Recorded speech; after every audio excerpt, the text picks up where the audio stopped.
Buku aktiviti matematik tahun 2 muka surat 3, tulis nombor. Okey, aktiviti 1 tulis nombor.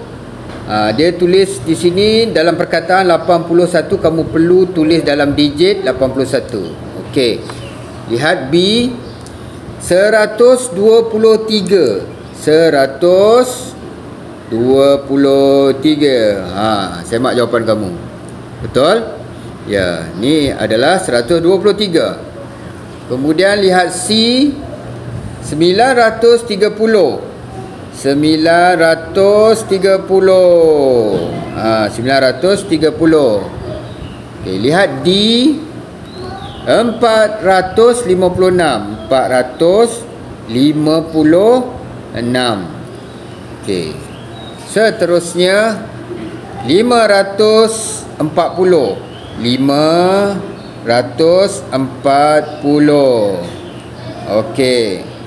Dan akhir sekali 708. 700 ada sifar dekat tengah.